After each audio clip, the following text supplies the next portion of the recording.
Hello everyone, I am Prem Kumar Patle from KV number 1 Chhindwara. Dear students, today I am here along with the second part of the sectors of the Indian economy. This is your second chapter of your economics book. Okay.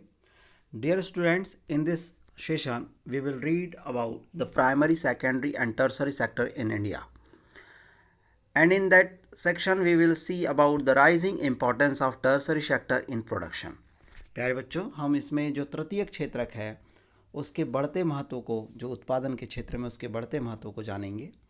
Where are the most of the people employed, अधिकांश लोग जो है वो कहाँ नियोजित किए गए हैं उसे देखेंगे. After that we will understand about the concept of under employment which is also known as disguised unemployment. Okay प्यारे बच्चों, हम अल्प बेरोजगारी, जिसे खुली बेरोजगारी भी कहते हैं, उसके बारे में जानेंगे. And we will see about how to create more employment, अतिरिक्त रोजगार का सृजन कैसे हो इसे भी जानेंगे. ऐसे कौन कौन से क्षेत्र हैं जिसमें रोजगार की संभावनाएं हो सकती हैं. और लास्ट में हम देखेंगे मनरेगा, जो महात्मा गांधी राष्ट्रीय ग्रामीण रोजगार गारंटी अधिनियम 2005 से संबंधित है. Dear students, as you can see on your screen, there is a graph which is related to GDP, which is provided by the primary, secondary and tertiary sector. प्यारे बच्चों, आपके स्क्रीन पर जो ग्राफ दिखाई दे रहा है वो प्राथमिक, द्वितीयक और तृतीयक क्षेत्रों के द्वारा जो GDP को जनरेट किया जाता है उससे रिलेटेड है. The graph first shows the production of goods and services in the three sectors. Okay हमने आपको बताया था बेटा 3 सेक्टर्स होता है, प्राइमरी, सेकेंडरी एंड टर्सरी. वो ये ग्राफ उन प्रोडक्शन ऑफ गुड्स और सर्विसेज को इंडिकेट कर रहा है. And this is shown for 2 years 1973-74 and 2013 and 14. And you can see how the total production has grown over the 40 years. आप देख सकते हैं कि किस तरह से 40 वर्षों में इसमें वृद्धि हुई है, इसका ग्रोथ हुआ है. There are some questions related to this graph. Which was the largest producing sector in 1973 and 74? आप जब इस ग्राफ को देखेंगे बेटा तो आप प्राइमरी सेक्टर इसका जो है आंसर लिखेंगे. Which is the largest producing sector in 2013 and 14? You can see the green part which is related to tertiary. बेटा जो तृतीयक क्षेत्रक है अब के समय में लार्जेस्ट प्रोड्यूसिंग सेक्टर के तौर पर हमें दिखाई दे रहा है. एंड यू कैन यू से which sector has grown the most over 40 years? Obviously you will say about the tertiary sector. And what was the GDP of India in 2013 and 14? That is more than 55 lakh crore. Okay आप इस graph के तौर पर आप इसको समझ सकते हैं. तो आप देखिए यहाँ पर आपको क्या चीज़ समझ में आ रहा है कि 40 years में किसका ग्रोथ हो रहा है, किसका इंपॉर्टेंस बढ़ रहा है. That is related to tertiary sector. It means we can say the rising importance of tertiary sector in production is in positive mode. ये आगे सकारात्मक तौर पर ये बढ़ता चला जा रहा है. Now we will see some facts about the rising importance of the tertiary sector in production. Dear students, over the 40 years between 1973 to 74 and 2013 to 14, while production in all the three sectors has increased, it has increased the most in tertiary sector, जैसा हमने graph में देखा. As a result, in the year 2013-14, the tertiary sector has emerged as the largest producing sector in India, replacing by the primary sector. देखिए बेटा 1973 में ये यहाँ का जो ग्रोथ है, यहाँ पर प्राइमरी सेक्टर का इम्पोर्टेंस बढ़ता चला जा रहा था.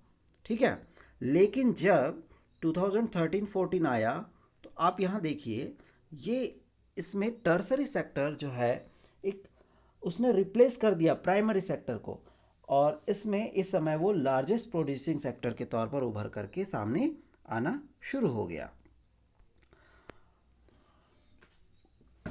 Tertiary sector is becoming so important. Why? Why is the tertiary sector becoming so important in India? प्यारे बच्चों, जो तृतीयक क्षेत्रक है वो इतना महत्वपूर्ण क्यों हो गया, इसको हम देखते हैं। Dear students, you know about the basic services.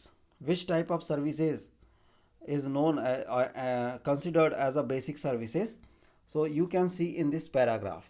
First, in any country several services, okay, hospitals हैं, एजुकेशनल इंस्टीट्यूशंस है, पोस्ट ऑफिस है, टेलीग्राफ्स है, पुलिस स्टेशन है, कोर्ट है, एडमिनिस्ट्रेटिव ऑफिस है, म्यूनिसिपल कॉरपोरेशंस है, डिफेंस सेक्टर्स है, ट्रांसपोर्टेशंस है, बैंक्स हैं, insurance companies, these are the basic services, okay. And in India, in a developing country, the government has to take responsibility for the provision of these services. अब जब ये सारी की सारी चीज़ें इतनी, ये जो डेवलपिंग कंट्रीज़ है उनमें ये सर्विसेज प्रोवाइड करना गवर्नमेंट की जिम्मेदारी हो जाती है। तो एक प्रकार से सर्विस सेक्टर जो है जनता के लिए बहुत ज़्यादा इम्पोर्टेंट रोल प्ले करने लगा। इस वजह से भी हम कह सकते हैं फर्स्ट हमारा कॉज आएगा कि rising of importance is related to the need of basic services provided by the government to each and every citizen of its country. That's why the tertiary sector, the importance of tertiary sector is in rising mode, okay.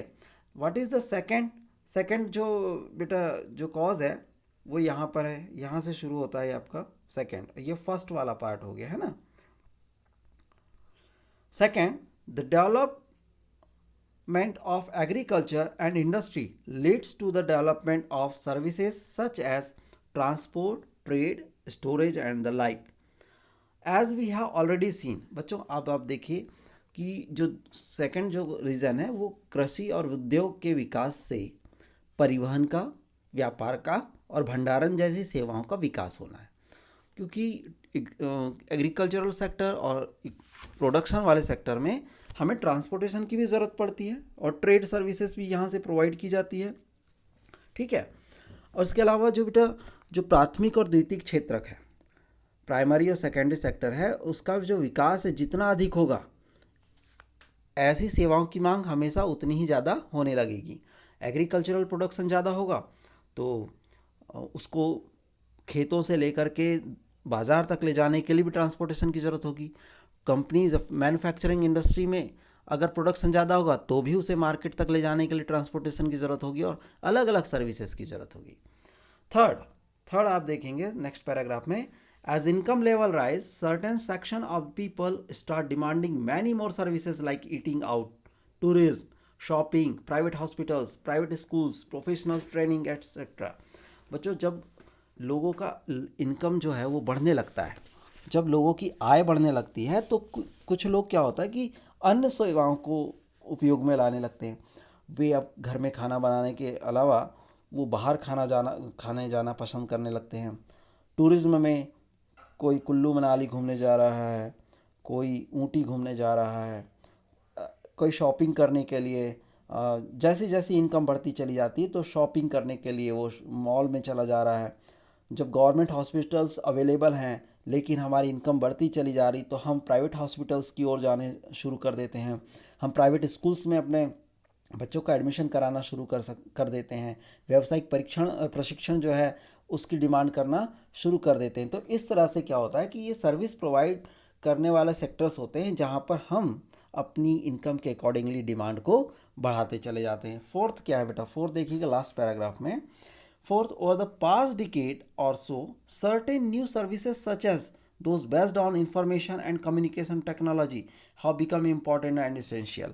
अब आप देख सकते हैं कि सूचना और संचार प्रौद्योगिकी जो है वो एक नई तरह की सेवाएं शुरू हो चुकी है और वो एक बहुत ही इम्पॉर्टेंट भी हो गई है और इसेंशियल भी, ये महत्वपूर्ण भी है और अपरिहार्य भी हो चुकी है। इन सेवाओं में के उत्पादन में तीव्रता से वृद्धि हो रही है। आप देखेंगे कि कितने सारे अब मोबाइल नेटवर्क्स आ गए हैं, है ना। जो कम्युनिकेशन के सेक्टर्स हैं उसमें काफ़ी कंपनीज जो हैं वो सर्विसेज प्रोवाइड करने लगी। जब ये अलग अलग प्रकार की कंपनी और सर्विसेज प्रोवाइड करेगी तो डेफिनेटली यहाँ पर एम्प्लॉयमेंट जनरेट होगा, सर्विस प्रोवाइड करने वाले लोगों की संख्या बढ़ती चली जाएगी और इस तरह से टर्सरी सेक्टर हमेशा ग्रोथ करता दिखाई देगा। बच्चों, अगर मैं बात करूँ सर्विस सेक्टर की, तो सर्विस सेक्टर में कई ऐसे लोग हैं जो डिफरेंट टाइप्स के सेक्टर्स में, इस सेक्टर में डिफरेंट काइंड्स ऑफ पीपल जो इन्वॉल्व हैं। ठीक है, अभी हम इसको समझते हैं। Service sector in India employees many different kinds of people. Bharat में जो सेवा क्षेत्रक हैं वो कई तरह के लोगों को नियोजित करता है। ठीक है, at one and there are a limited number of services that employ highly skilled and educated workers. एक और उन सेवाओं की संख्या बहुत कम है, सीमित है, जिनमें अत्यंत कुशल और शिक्षित श्रमिकों को रोजगार मिलता है। ठीक है, और दूसरी ओर at the other end there are a very large number of workers engaged in services such as a small shopkeepers, repair person, transport person. भाई ऐसे भी कुछ हैं जहाँ पे बहुत अधिक संख्या में लोग हैं, जैसे छोटी छोटी दुकानें खोल ली हैं, रिपेयरिंग का काम कर रहे हैं, ट्रांसपोर्टेशन में वो वर्क करते हैं। जैसे आप बसेस में अगर आप जाते हैं तो आप देखते होंगे कि एक टिकट काटने वाला कंडक्टर है, उसका एक सुपरवाइज़र भी हो सकता है, क्लीनर होगा, एक ड्राइवर होगा। तो मतलब इस तरह की सर्विसेज में भी बहुत अधिक संख्या में लोग इन्वॉल्व हैं।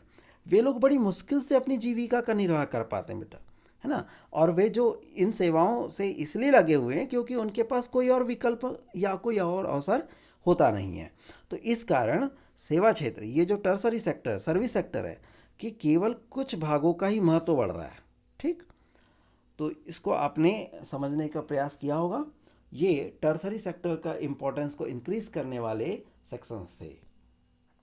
Now dear students, you can see another graph on your screen that is related to the share of sector in GDP.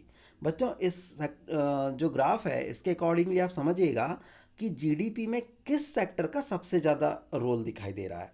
तो obviously you can C in 2013 and 14 you can C the participation and the share of tertiary sector is more than both sectors। आप देखेंगे जो tertiary sector का share है GDP में वो सबसे ज़्यादा दिखाई दे रहा है। ठीक है, a remarkable fact about India is that while there has been a change in the share of the three sectors in GDP, okay, a similar shift has not taken place in employment। देखिए बेटा, हमने first graph को देखा था तो उसमें बतलाया था कि एम्प्लॉयमेंट जो है, जो जीडीपी है उस समय में, उसका इन्वॉल्वमेंट देखा। तो अब यहाँ देखिए आप कि जीडीपी में सबसे ज़्यादा जो शेयर आपको दिखाई दे रहा है वो टर्सरी सेक्टर का है। लेकिन ये टर्सरी सेक्टर में तो दिखाई देता है, लेकिन एम्प्लॉयमेंट में इसकी क्या स्थिति है उसको भी देखते हैं। यहाँ सबसे ज़्यादा कौन दे रहा था जीडीपी? Tertiary sector. अब यहाँ देखिएगा कि एम्प्लॉयमेंट की जब बात आती है तो share of sector in employment में तो जो प्राइमरी सेक्टर है which is indicate through blue colour, उसमें सबसे ज़्यादा एम्प्लॉयमेंट है, लेकिन उसका जीडीपी में पार्टिसिपेशन आपको काफ़ी कम दिखाई दे रहा होगा, लेकिन एम्प्लॉयमेंट यहाँ पर ज़्यादा है। The share of employment in three sector in 1977 and 78 and 2017-18 the primary sector continue to be the largest employer even now। भाई पहले भी एम्प्लॉयर जो था ये 1977 में भी देख लीजिए 71% प्राइमरी सेक्टर में एम्प्लॉयमेंट था, अब ये 44 में आया। ठीक है, तो इंक्रीजिंग मोड में तो वो है टर्सरी सेक्टर, लेकिन आज भी जो लार्जेस्ट एम्प्लॉयर है वो कौन सा दिखाई दे रहा है? Primary sector. और यहाँ जीडीपी में सबसे ज़्यादा जो शेयर कर रहा है वो कौन कर रहा है? Tertiary sector. ठीक, तो Y didn't a similar shift out of primary sector happen in case of employment? तो बच्चों ये समझना है कि जो प्राथमिक क्षेत्रक से रोजगार का ऐसा ही क्षेत्रक में स्थानांतरण क्यों नहीं हुआ। ठीक है, तो इसके क्या कारण है वो देखते हैं। It is because not enough jobs were created in the secondary and tertiary sector. ये कहता है कि इसका कारण यह है कि जो द्वितीयक और तृतीयक क्षेत्रक में रोजगार के पर्याप्त अवसरों का सृजन नहीं होना। Okay, not enough jobs created in the secondary and tertiary sector. ठीक, इवन दो इंडस्ट्रियल आउटपुट और the production of goods went up more than 9 times during the period, employment in the industry went up by around 3 times। कहता है कि production जो है industrial sector में वो 9 times बढ़ गया, लेकिन एम्प्लॉयमेंट केवल 3 गुना ही बढ़ पाया। Same applies in the tertiary sector as well, while production in the service sector rose by 14 times, 14 गुना इसमें सर्विस सेक्टर में प्रोडक्शन बढ़ गया, but employment in the service sector rose around 5 times, लेकिन एम्प्लॉयमेंट केवल 5 गुना ही बढ़ पाया। इस वजह से इसमें जो है प्रॉब्लम्स क्रिएट हो रही है। प्रॉब्लम्स क्रिएट होने का मतलब है कि जॉब्स का क्रिएशन नहीं होना, जॉब्स का क्रिएशन नहीं हो पाने की वजह से आज भी जो मैक्सिमम या लार्जेस्ट एम्प्लॉयर के तौर पर प्राइमरी सेक्टर अपना रोल प्ले करता है। बेटा now we have to understand about the under employed. Okay, हमें समझने का प्रयास करना है कि अंडर एम्प्लॉयड होता क्या है। ठीक है। As a result, more than half of our workers in the country are working in the primary sector, mainly in agriculture, okay, producing only about 1/6 of the GDP। बच्चों, आज भी मैक्सिमम जो population है वो प्राइमरी सेक्टर और specially agriculture activity में involve है, और जिस एग्रीकल्चर सेक्टर का या प्राइमरी सेक्टर का जो GDP में शेयर है वो 1/6 है केवल। In contrast to this, the secondary and tertiary sector produce the rest of the produces, whereas they employs less about half the people। जहाँ हम देखते हैं कि उनका शेयर GDP में टर्सरी और सेकेंडरी का ज़्यादा है, लेकिन उसमें एम्प्लॉयमेंट जो है वो आधा भी नहीं है। ठीक है, आधे लोग जो है उसमें इन्वॉल्व नहीं है। अब देखिएगा, does this mean that the worker in agriculture are not producing as much as they could. तो इसका मतलब ये हुआ कि कृषि क्षेत्र में जो लगे श्रमिक है वो अपनी क्षमता से कम का उत्पादन कर रहे हैं, right. What it means is that there are more people in agriculture than is necessary. इसका मतलब ये हुआ कि खेती में, कृषि में आवश्यकता से अधिक लोग लगे हुए हैं। ठीक है, और यदि उनमें से कुछ लोगों को हटा भी दें, कृषि क्षेत्र के से हटा दें, even if you move the of few people out, production will not be affected. तो इससे होगा ये कि उत्पादन प्रभावित नहीं होगा, क्योंकि यहाँ ज़रूरत से ज़्यादा लोग इन्वॉल्व हैं। ठीक है, तो हम अगर उनमें से कुछ लोगों को उस खेती के काम से हटा भी दें तो प्रोडक्शन पर कोई असर नहीं होगा। और अगर हम दूसरे शब्दों में कहें, in other words, workers in agricultural sector are under employed. तो हम इसको कह सकते हैं कि कृषि क्षेत्र में जो श्रमिक हैं वो अल्प बेरोजगारी से गुजर रहे हैं। ठीक, अल्प बेरोजगारी से गुजर रहे हैं। अब एक एग्जाम्पल के तौर पर आप समझने का प्रयास कीजिएगा। एक छोटा किसान है लक्ष्मी, उसके पास 2 हेक्टेयर ज़मीन है जो कि अनइरिगेटेड लैंड है, असिंचित भूमि है, जो सिंचाई के लिए केवल वर्षा पर निर्भर करता है। ठीक है, और वो ज्वार और अरहर की फसलें उगाता है। उसके परिवार में सभी 5 सदस्य उस भूमि पर वर्ष भर काम करते हैं। क्यों? क्योंकि उन्हें कहीं और कोई रोजगार उपलब्ध नहीं है। ठीक है, प्रत्येक व्यक्ति काम कर रहा है, कोई बेकार नहीं है। आपको ऐसा महसूस होगा, you will see that everyone is working, none remain idle. वो कोई बेकार नहीं है। ठीक है, but in actual fact their labour effort gets divided, किंतु वास्तव में उनका श्रम प्रयास जो है वो विभाजित हो जाता है। प्रत्येक व्यक्ति कुछ काम कर रहा है, परंतु किसी को भी पूर्ण रोजगार यहाँ पर नहीं है। फैमिली के सभी लोग उसी में काम कर रहे हैं, खेती में, लेकिन वो पूरी तरह से उसमें इन्वॉल्व नहीं है। यह कौन सी स्थिति होगी बेटा? This is the situation of under employment. ठीक है, where people are apparently working but all of them are made to work less than their potential. ऐसा लगता है कि सभी लोग काम कर रहे हैं, है ना, खेती में सभी लोग काम कर रहे हैं, लेकिन वो सब अपनी क्षमता से कम काम करते हैं। तो अब आप देखिए कि जो हाईलाइटेड है, this kind of under employment is hidden in contrast to someone who does not have a job and is clearly visible as underemployed. Hence, it is also called disguised unemployment. बच्चों, ये प्रच्छन्न बेरोजगारी जो होती है उसका एक साक्षात उदाहरण है। अभी मैं आपको इसको समझाने का और प्रयास करता हूँ कि इस प्रकार के जो अंडर एम्प्लॉयमेंट होते हैं बेटा, ठीक है, अंडर एम्प्लॉयमेंट होते हैं, ये छिपी हुई होती है, हिडन होती है, क्योंकि इसमें ऐसा महसूस होता है कि जो व्यक्ति वो काम कर रहा है वो बेरोजगार नहीं है, लेकिन हाँ, वो किससे अलग दिखाई देता है? वो उनसे अलग दिखाई देता है जिनके पास वाकई में कोई रोजगार नहीं और बेकार बैठे हुए लोग रहते हैं, उनसे तो ये अलग दिखता है। ठीक है, कि भाई ये खेतों में काम कर रहा है, इसके पास काम है, ऐसा दिखाई देता है, लेकिन वो अपनी फुल पोटेंशियल के साथ वो काम नहीं करते हैं। तो इस प्रकार की जो अनएम्प्लॉयमेंट है उसको कहा जाता है disguised unemployment. This is a very important part of this chapter under employment. Now we have to move towards the next section of this session, how to create more employment. बच्चों, रोजगार के सृजन करने के और क्या क्या तरीके हो सकते हैं और किस तरह से अतिरिक्त रोजगार का सृजन किया जा सकता है। ठीक है, तो आप सभी के दिमाग में कई सारे कॉन्सेप्ट्स होंगे कि आप कौन से ऐसे सेक्टर से जहां पर एम्प्लॉयमेंट को तैयार कर सकते हैं। From the above discussion we can see that there continues to be considerable under employment in agriculture. हमने देख लिया कि जो खेती कर रहे हैं वो कृषि क्षेत्र में अल्प बेरोजगारी की स्थिति बनी। बेटा, क्या इसको अल्प बेरोजगारी क्यों कहते हैं? जैसे आप मान लीजिए कि कोई खेती का काम है, वो 4 महीना चल रहा है, तो बाकी के 4 मंथ के बाद में जो 8 मंथ्स है उसमें वो व्यक्ति, परिवार के लोग, वो खाली रहते हैं, उनके पास कोई काम नहीं होता। तो एक प्रकार का अंडर एम्प्लॉयमेंट की कैटेगरी ही है ये। ठीक है, there are also people who are not employed at all. यहाँ पर जो कुछ लोग हैं, कुछ लोग ऐसे हैं जो बिल्कुल रोजगार नहीं मिला है। लोगों के लिए रोजगार की वृद्धि कैसी की जा सकती है, उसके हमको कुछ तरीकों को देखना पड़ेगा।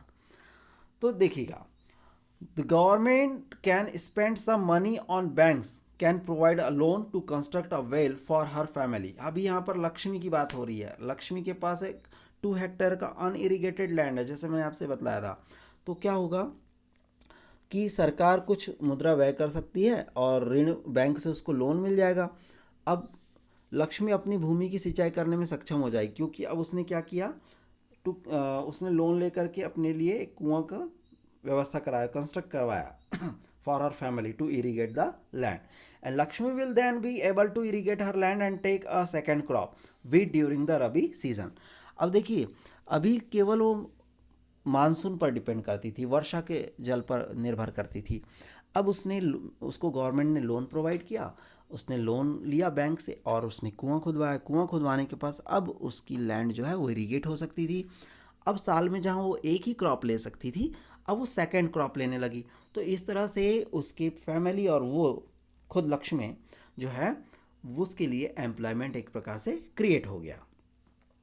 If the government invests some money in transportation and storage of crops or makes better rural roads so that mini trucks reach everywhere, several farmers like Lakshmi who now have access to water can continue to grow and sell these crops. बच्चों, अब जैसे लक्ष्मी और जो दूसरे किसानों की अगर हम बात कर लें, तो सरकार क्या काम कर सकती है कि कुछ सरकार जो है परिवहन और फसलों के भंडारण पर खर्च कर सकती है, बेहतर सड़कों का निर्माण कर सकती है। जिससे क्या होगा कि लक्ष्मी और अन्य किसान जो होंगे, वे लोग अपना जो प्रोडक्शन होगा, उपज, फसलों की उपज होगी, वो बाज़ारों तक ट्रकों के माध्यम से लेकर जाएंगे, क्योंकि उन्होंने वहाँ पर सड़कों का निर्माण कर दिया। तो एक प्रकार से यहाँ पर फिर उनके लिए एम्प्लॉयमेंट मिल गया। अब जो ट्रक सड़कों से होते हुए गाँव की ओर आ रहे हैं, ट्रांसपोर्टेशन की जो फैसिलिटी, तो जो ट्रांसपोर्टेशन में इन्वॉल्व हैं उनके लिए भी एक प्रकार से एम्प्लॉयमेंट जनरेट हो जाएगा, है ना। This activity can provide productive employment to not just farmer but also other such as those in services like transport और ट्रेड। तो कई सारे लोग इस तरह के व्यवसाय में जो जुड़े रहेंगे उन्हें भी एम्प्लॉयमेंट मिल पाएगा। Being a poor farmer she can't afford many of this, so she will have to borrow money from money lender and pay a high rate of interest. देखिए, अब उसके लिए कुएं की व्यवस्था तो हो गई, लेकिन उसको फार्मिंग करने के लिए सीड्स की भी ज़रूरत है, फर्टिलाइजर्स खरीदना है, पेस्टिसाइड्स खरीदना है। तो उसके लिए वो क्या करती है कि मनी लेंडर के पास जा कर के कुछ कर्ज ले लेती है और वो मनी लेंडर उस पर high rate of interest impose करता है। ठीक है, तो इसके लिए सरकार क्या कर सकती है? If the local bank use her credit at a reasonable rate of interest she will be able to buy all this in time and cultivated her land. तो इससे क्या होगा कि एक प्रकार से उसका एक्सप्लॉयटेशन रुकेगा और वो अपनी एम्प्लॉयमेंट, यानी ये जो काम कर रही है खेतों में, उसके आधार पर वो अपनी इकोनॉमिक सिचुएशन को और भी बेहतर कर सकेगी। ठीक है, this means that along with water we also need to provide cheap agricultural credit to the farmer for farming to improve. तो इससे क्या होगा कि हम बैंक को अगर वहाँ स्टेब्लिश कर देते हैं तो बैंक के माध्यम से एग्रीकल्चरल क्रेडिट, खेती पर मिलने वाली जो साख है वो फार्मर्स को मिलना शुरू हो जाएगा कम से कम दामों में, और वो अपनी फार्मिंग को और ज़्यादा इम्प्रूव कर सकेंगे। नहीं तो हाई रेट ऑफ इंटरेस्ट को पे करने में ही उसका बहुत सारा पैसा चला जाएगा। Another way by which we can tackle this problem too is to identify, और क्या कारण और क्या तरीके हो सकते हैं, to promote and locate industry and services in semi rural areas where a large number of people may be employed। ऐसे छोटे एरियाज में, छोटी छोटी जगहों पर उद्योगों और सेवाओं की पहचान कर सकते हैं, उनको बढ़ावा दे सकते हैं ताकि लोग, अधिक से अधिक लोग या उन्हें एम्प्लॉयमेंट मिल सके। तो ये ज़्यादा से ज़्यादा जो व्यवस्था हैं सरकार के द्वारा चलाई जा रही जो स्कीम्स हैं उनके माध्यम से इसको फुलफ़िल किया जा सकता है। तो ये ऐसे कुछ कंटेंट्स हैं, ऐसे कुछ कॉन्सेप्ट्स हैं जिसके थ्रू एम्प्लॉयमेंट को क्रिएट किया जा सकता है। A study conducted by erstwhile planning commission, now it is known as a NITI Aayog, अब बेटा नीति आयोग हो गया है, प्लानिंग कमीशन क्या, estimates that nearly 20 lakhs jobs can be created in education sector alone। ऐसा अनुमान लगाया गया है कि करीब 20 लाख जॉब तो केवल एजुकेशन सेक्टर में ही क्रिएट किए जा सकते हैं। ऐसे ही हेल्थ सिचुएशंस में देखा जाए तो डॉक्टर्स, नर्स, हेल्थ वर्कर्स, जिनकी रूरल एरियाज़ में इनकी सेवाएं ली जा सकती है, तो इस सेक्टर्स में भी काफ़ी सारे जॉब्स को क्रिएट किया जा सकता है। इस तरह से एम्प्लॉयमेंट प्रोवाइड किया जा सकता है एजुकेशन सेक्टर में, हेल्थ सेक्टर में। इसके अलावा कुछ और सेक्टर्स हैं बेटा जिसमें एम्प्लॉयमेंट को जनरेट किया जा सकता है, जैसे टूरिज़्म। ठीक है, टूरिज़्म को ज़्यादा से ज़्यादा प्रमोट करके भी उस सेक्टर में एम्प्लॉयमेंट को जनरेट किया जा सकता है। इसके अलावा जो रीजनल क्राफ्ट इंडस्ट्रीज़ है, जो क्षेत्रीय आधार पर कुछ विशेष प्रकार के शिल्प उद्योग होते हैं, उनको स्टेब्लिश किया जा सकता है। New services like information technology, जो सूचना प्रौद्योगिकी है, उसकी नवीन जो सेवाएं हैं उसके माध्यम से भी ज़्यादा से ज़्यादा एम्प्लॉयमेंट को जनरेट किया जा सकता है। ठीक है, तो इसके लिए क्या है कि एक प्रॉपर प्लानिंग की ज़रूरत है और सरकार का उसमें, गवर्नमेंट का उसमें फुल सपोर्ट होना भी ज़रूरी है। तो इस तरह से एम्प्लॉयमेंट को जनरेट किया जा सकता है। The same study by the planning commission says that if tourism as a sector is improved, every year we can give additional employment to more than 35 lakh people। सरकार का ऐसा मानना है, या कह लीजिए कि जो योजना आयोग, अब जो नीति आयोग हो गया है, यदि पर्यटन के क्षेत्र में सुधार कर लिया जाए तो हम प्रतिवर्ष लगभग 35 लाख एम्प्लॉयमेंट लोगों को प्रोवाइड कर सकते हैं। Now dear students, we have to understand about the right to work, काम का अधिकार है ना। आपने अभी तक शिक्षा का अधिकार सुना था, अब आप एक काम का अधिकार के बारे में भी जान लीजिए। The central government in India made a law implementing the right to work. Okay, Bharat सरकार ने एक काम का अधिकार लागू किया है in about 625 district of India. Bharat के लगभग 625 जिलों में इसको लागू किया गया है। It is called Mahatma Gandhi national rural employment guarantee act 2005। ये बेटा 2005 में तैयार किया गया था। एंड अंडर मनरेगा 2005 ऑल दोज हु आर, क्या इसके फीचर्स हैं, क्या स्पेशल चीज़ है इसकी, ये समझ लीजिए। All those who are able to and are in need of work in rural areas are guaranteed 100 days of employment in a year by the government. प्यारे बच्चों, उन सभी लोगों को जो काम करने में सक्षम हैं और जिन्हें काम की ज़रूरत है, उन्हें सरकार के द्वारा प्रतिवर्ष 100 दिन के रोजगार की गारंटी दी गई है इस काम के अधिकार नाम के कानून के आधार पर। ठीक है, if the government fails in its duty to provide employment, अगर सरकार उन्हें रोजगार उपलब्ध कराने में असफल रहती है तो it will give unemployment allowances to the people, तो वह लोगों को बेरोजगारी भत्ता देगी। The types of work that would in future help to increase the production from land will be given preference under the act. अधिनियम के अंतर्गत उस तरह के कामों को वरीयता दी जाएगी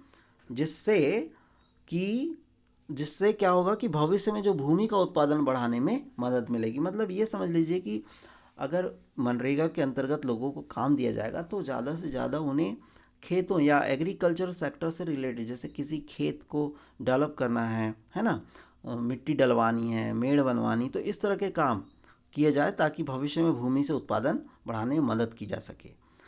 तो बच्चों, उम्मीद है आपको आज का एक्सप्लेनेशन समझ में आया होगा, और अगर आपको कोई प्रॉब्लम महसूस होती तो प्लीज़ आप ये जहाँ इस वीडियो की लिंक दी जाएगी उसके जस्ट नीचे कमेंट बॉक्स में अपनी प्रॉब्लम को मुझसे शेयर करें। Thank you very much.